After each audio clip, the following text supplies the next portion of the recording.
Hey, good afternoon.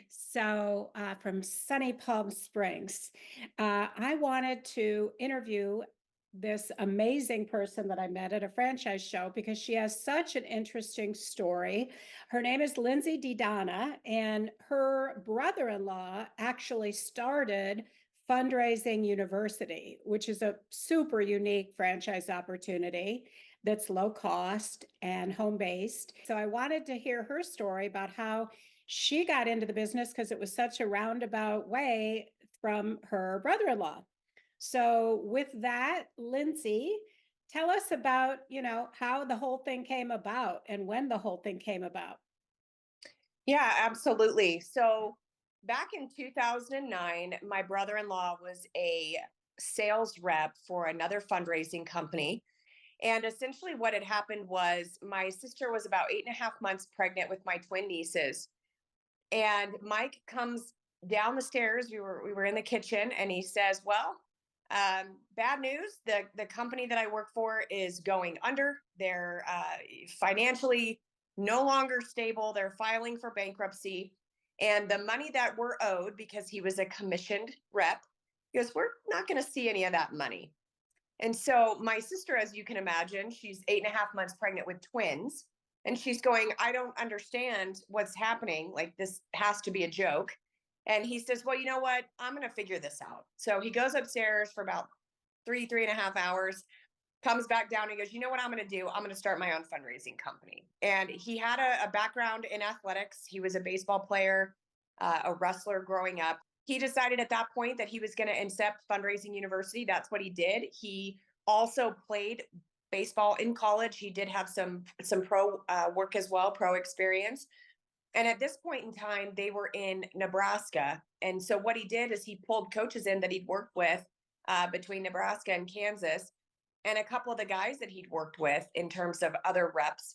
And he said, I'm going to start my own business. You want to jump on with me? And so that's in fact what they did. And they're still with us today. They are franchise owners today. And so, as you can imagine, we have a very large presence, in the Midwest and what have you. And then my husband and I came into the business naturally when my youngest, she's 10 now, was, before she was born. And so my husband and I oversaw the state of Colorado for many years until we started franchising. And then once we had the opportunity to start franchising, that's when I went ahead and I left a career in higher education, sales and higher education for about 15 years. I full fledged went into the business instead of just kind of as a support role. And so we have been doing this ever since, and we love every minute of it. I am the brand champion for Fundraising University, which makes sense because, I live and breathe what we do here, having a territory. And then, of course, I do operate my territory 100% by myself. Yeah, that's so interesting. And it's a recurring revenue model. So I assume that's what gave your husband the confidence to go off and start this other business, which I assume is just some sort of a passion of his. Yes, yes. It's a recurring revenue for sure. So we're thankful for that. We have about a 92% resign rate with our coaches ongoing. So year over year, 92% of them tend to continue to run fundraisers with us. And then we always have the ability, as you could imagine, with varying sports seasons, we're always adding coaches. That is part of what we do. We are out and about in a direct sales model, finding coaches to work with that need help to raise money for their sports season. So I can run as many fundraisers as I want to run in a year. And in addition, I can also work with activities groups. So that's like your performing arts departments, your FFA, your Future Farmers of America, your Future Business Leaders of America. I can work with middle schools, elementary schools, travel teams, club teams, you name it. I can go out and I can work with it. Interesting. So I didn't prepare you for this question, but I thought it'd be fun if you could just share one success story of some sort of a team, band, whatever, baseball, where they were struggling along and raising, 10,000 a year, 5,000 a year, and then your program was implemented and they raised whatever. Do you have a story like that you'd like to share? I do. I actually have a very good story. I have a baseball coach that I had presented to a couple of times, and I said, "Hey, coach, we could make you a really, grand amount of money." And he goes, "Nah, it's all right. I have a booster club that makes me about 25,000 a year doing a casino night." And I said, okay. I said, well, that's a good amount of money. I said, but what if I could make you 50 in a week? And he goes, there's no way you could make me 50 in a week. And I said, well, I bet you I could. I said, so why don't you give me a shot? Let's try it. So we ended up running a fundraiser. It was a digital based fundraiser where the athletes were reaching out via text and call to ask for support from pretty much anybody in the United States that they knew. And we made $32,000 in an hour, and we ended up making over 50,000 in the 7-day period. So the coaches, as you could imagine, his coaching staff, they were kind of standing there staring at the screen going, oh my gosh. And I'm not going to lie, Jane, I was kind of standing there thinking, oh my gosh, like we actually did it, right? And he loved it so much that he reached out to me after the fundraiser and he said, I want to do what you do. And now keep in mind, this is a state champ coach. So he says, how do I get involved? I want to do this. And I said, well, I've got, 2 territories in the state of Colorado that I could, have you take off my hands. And he said, perfect, I want to buy them. And so he bought those 2 territories. And so he's been working side by side with me for the last about 2.5 years. I would say that's probably one of the most recent success stories that I've had. Yeah, so it sounds like those are two examples of ways that one could scale this business. And really, at that point, it's semi-absentee. It's quite semi-absentee. Tell us a little bit about how that works. Do you take semi-absentee owners from the get-go, or do they have to grow into it? Yeah, we will definitely talk.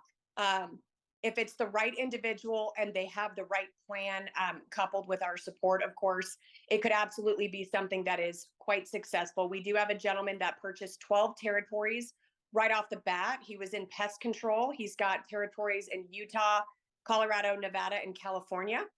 And he said, you know what? I want to be the main form of support. I want to bring on a bunch of sales reps, put them in these territories, and I want to be the one that manages them. And so that's in fact what he does. He doesn't necessarily go out into his own territories. He does manage all of these reps. So he's essentially plucked guys from pest control that are door knockers, right? He's plucked them, put them in his territories. And that's what he does day in and day out as he manages these guys. And his overall intention, and he has started this year, is to build them up where their territories are successful enough that he's going to sell his territories to them. And then he'll go out and buy more and start over again. And so he has, in fact, sold a couple off at this point and has been quite successful. So there is absolutely an opportunity to be a semi absentee. We, of course, do want you to learn the business, understand the business, so that if you do bring people into the industry with you, then of course you can teach them what they're doing.